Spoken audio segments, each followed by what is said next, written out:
the initial verse. The great white ox cart stores many treasures, and the true spiritual training ground is on the voucher peak within the mind. So what is many treasures? And referring to this voucher peak within the mind. Why voucher peak? That's where the sutra is believed to have been delivered. So that's why in our prayers, we always refer to the voucher peak. I'm sure those who have been on a pilgrimage trip would have been to the voucher peak. It's a bit of climb up, and obviously the steps have been done fairly well now, so it's not that difficult of climb. Do not let this day pass with frivolous discussion. In other words, if your mind is, the voucher peak is in your mind, your mind will be abiding in the Dharma. So you shouldn't be getting engaged in frivolous discussion or either chatter. Seize the present moment with the right mindfulness. So in Master's explanation, the great white ox cart is decorated with treasures to transform ourselves and benefit others. So which is the purpose of the Dharma, right? So the Dharma that we take on in this life, and therefore when we reflect and as to where our practice is going to take us to in this lifetime, is to change ourselves, is to transform ourselves. So that is the purpose of my life that I'm doing. So, but to change myself, I need to understand who am I. So I have to reflect upon as to who I am, and to change whatever afflictions that I have. The afflictions that I have may not necessarily be in the conduct. And if we apply then the right efforts, so it starts with the mind, and that's where the thoughts are. And so that at the end of the day, we transform ourselves to be one of good character. So it's from the good character that we can do good deeds and benefit others. So the treasures include the voucher peak within the mind. So these are the spiritual treasures, right? So obviously there are different types of spiritual treasures. And what Master referring to here is these treasures, and here one of them is the voucher peak within the mind, so long as we're willing to form aspiration. The forming of aspiration comes from us undertaking the bodhisattva vows. So the voucher peak is the true training ground in our spiritual cultivation. Now, there are three, should I say, and this line is important to understand because when we engage in a path, we want to engage in a path where there are three truths in there. One is you have the true teacher. Second is a true teaching. And thirdly is a true study. So the true, Master referred to the voucher peak as a true training ground. There are two parts of here. The true teacher, which is obviously the Buddha here, and the true teaching, which is the Buddha Dhamma in our spiritual cultivation. Spiritual cultivation here refers to the true study that we undertake. And obviously for the monastic, they undertake the true study with very strict precepts, and also the vows that they took. So for us, we also have our own precepts. We also have the wholesome deeds that we need to observe in our true study. So in this training ground, we must not engage in frivolous discussion. So we are in this training ground. So those of you who have been on retreats would have also known that one of the rules is to not engage in either chatter. Some retreats are on silent retreats. They can't even get engaged in any word that must be uttered. So in a much the same way that in our life and in practice, we don't get engaged in either chatter. And if you remember some days back, when Master mentioned about the wholesome deeds, and there were three of the mind 5 of the speech and 3 of the body. And one of them on the speech, the last of the 5, refers to idle chatter. So we not to undertake engage in idle chatter, but engage in meaningful speech. So we do not listen to Dharma just for fun or here just to debate on it. I just want to explain a bit. Obviously, just for fun, you all understand that. The part on the debate, I think in this context, it refers to the intention of that debate. If someone were to engage, and I've seen this before, that engage in the debate just to show how much one knows, or to show the cleverness, and that's wrong. But there are debates which are useful to help you to learn and understand. So those of you who has been to, especially when you travel to, on your pilgrimage trip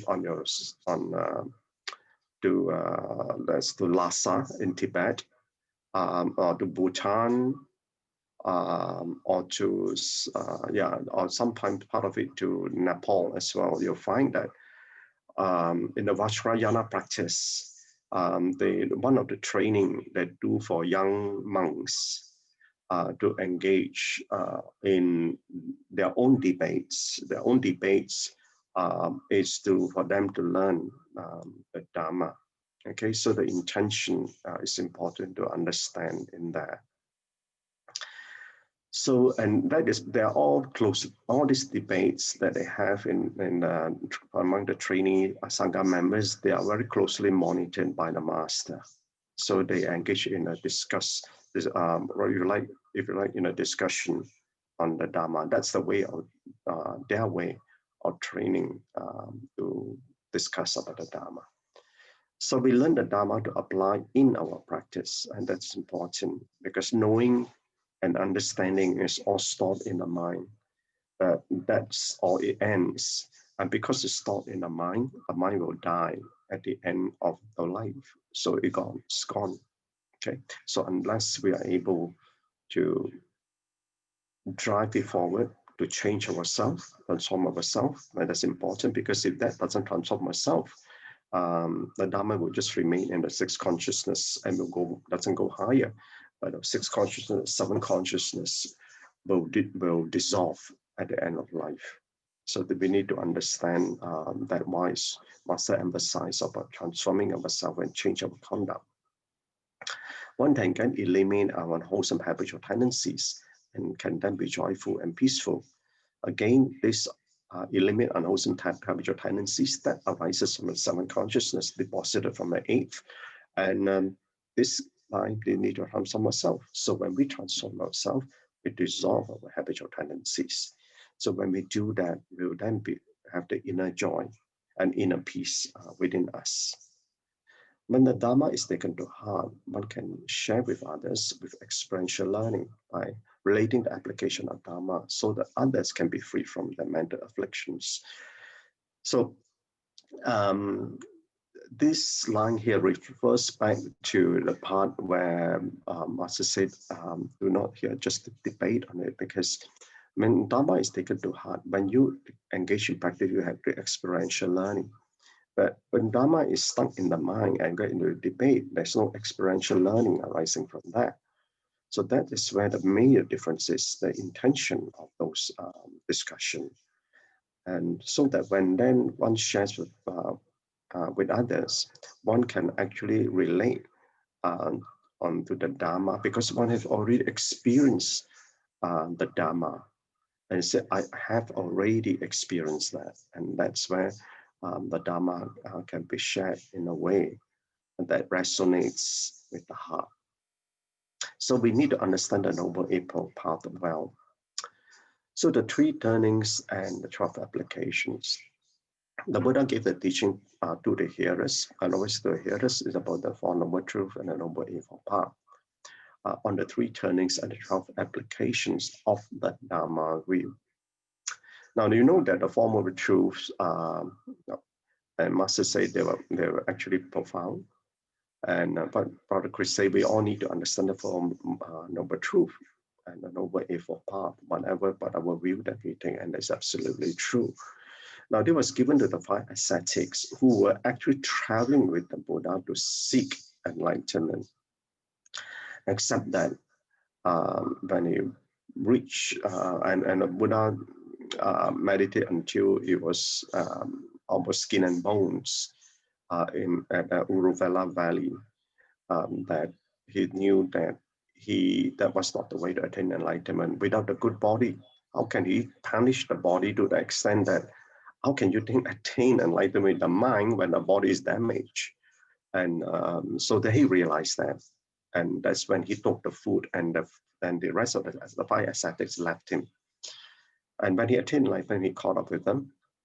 And these 5 ascetics, one of the ascetics was actually a highly developed, he was actually the master himself. His name is Gaudiniya. And Gaudiniya was actually, in the early days, and when he was a young prince, he was the teacher of Prince Siddhartha. So when he taught that, and he, amongst the 5, was the first to attain enlightenment, or the first stage of arahathood. Okay. So, and this was obviously why we refer to the 5, because they were the discernment factors they had. At the time the Buddha caught up with them, and that is the turning of the wheel at the Deer Park. Now, I use the word turning of the wheel, and I just want to distinguish them from 3 turnings. Often when we refer to the 3 turnings of the Dharma wheel, referring to the small wheel, big wheel, and the middle wheel and the big wheel, and that's often being referred in that way. But the context of here are the 3 turnings of the 4 noble truths. Okay, so it's not referring to that part of it. Okay, it's referring to the 4 noble truths. And these 4 noble truths are turning on this point. So I refer them as turning points. So the 3 turning points, as all you all have so articulately shared already, so I won't run through that. But basically, the first one is illustration, persuasion, and confirmation. So one should have, must, and already have recognized. So already attained. And that confirmation, then the last part of it is important to understand, because that confirmation is to show that that is the truth, that is the true teacher, that is the true teaching. And therefore, we accept the first 2 truths about the true teacher and the true teaching, then we should engage in the true study. And that's for ourselves. So the illustration of persuasion is for us to undertake. Now, the confirmation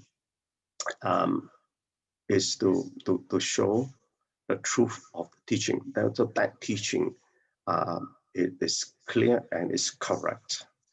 Now, each of this turning point, there are 4 applications. One is to recognize, the one is to eradicate, third is to attain, and then to practice.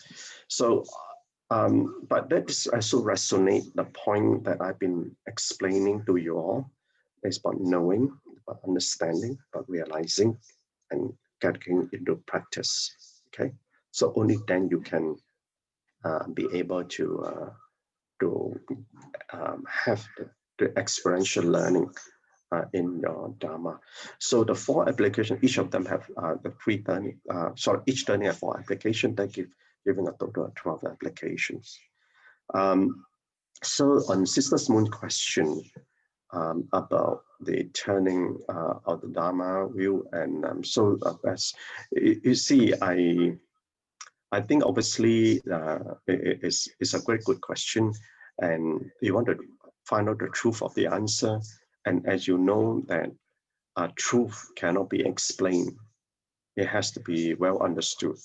So therefore, one has to go into the stages of learning, in knowing, understanding, realizing, and get engaged in the practice. So therefore, I'm not an enlightened being. I'm not in a position to explain. So therefore, the best thing to do is to contemplate on it. And so if that meaning is good for you at this time, accept it. But you must also understand something as we grow in our learning from knowing, understanding, realizing. You'll find that you will go through and you know that you'll grow in your understanding of truth when you find that your meaning that you get is being expanded. Next is that after expanding the meaning that you have an elevated understanding.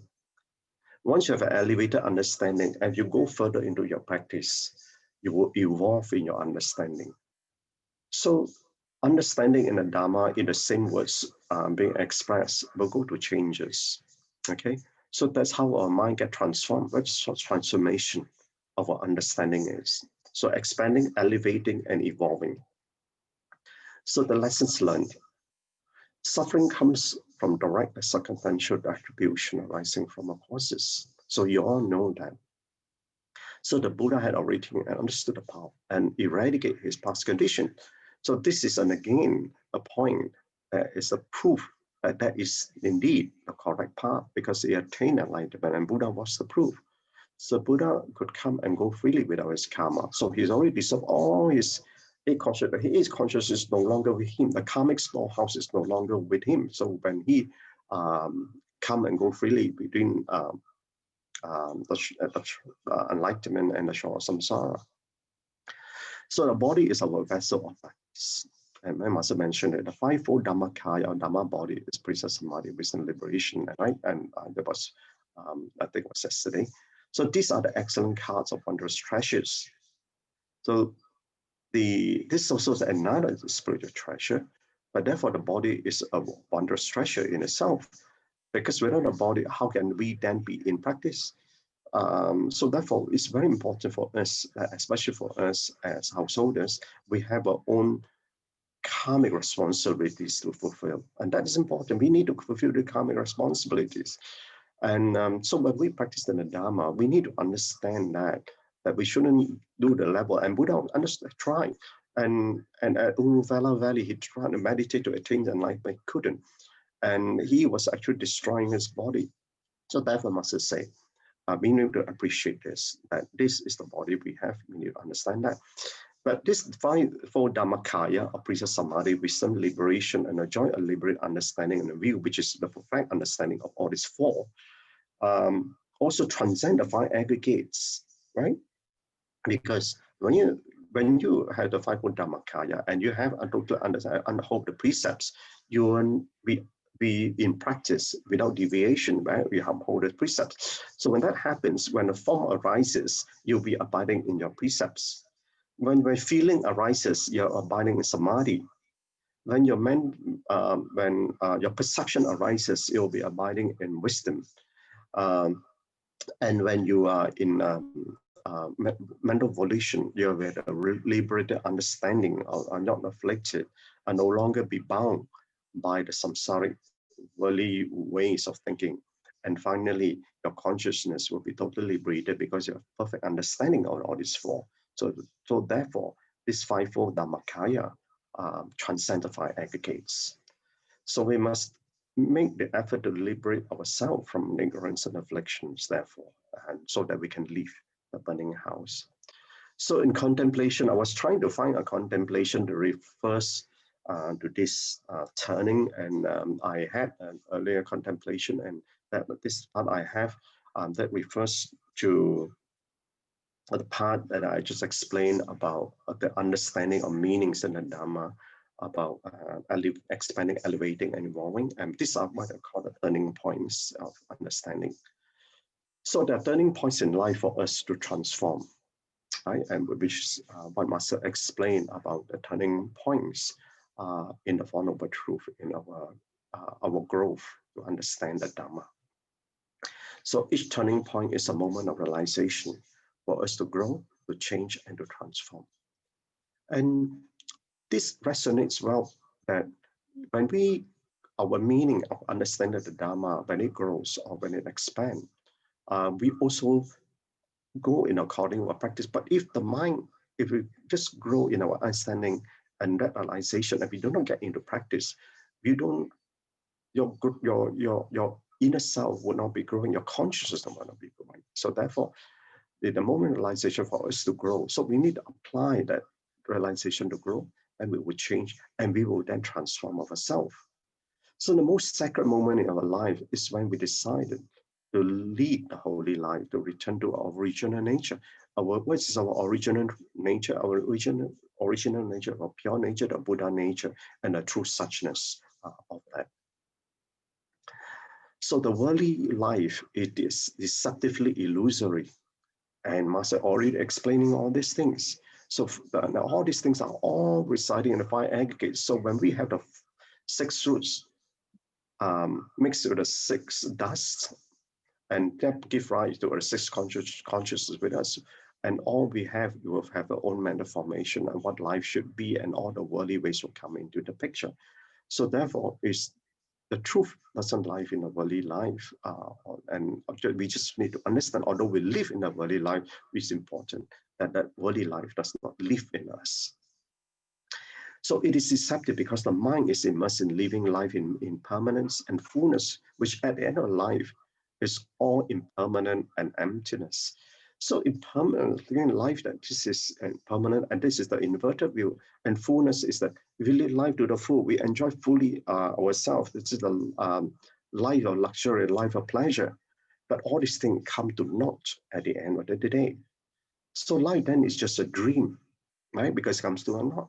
And one wakes up, one realizes it's just a dream. And then by the time one realizes that, a lifetime is wasted. So it takes a long time for the human rebirth to arise. On relationship. So let's look at a turning point in your relationship with a new you. So when we grow, we transform ourselves. Each time we transform ourselves, you get a new you in you. Okay, so we make pledges in our life, we take on a higher purpose. That's more meaningful than what had been, right? That's what the purpose of why we transform ourselves, to grow in our character, to be a better person. So it will be a new you living in a new life.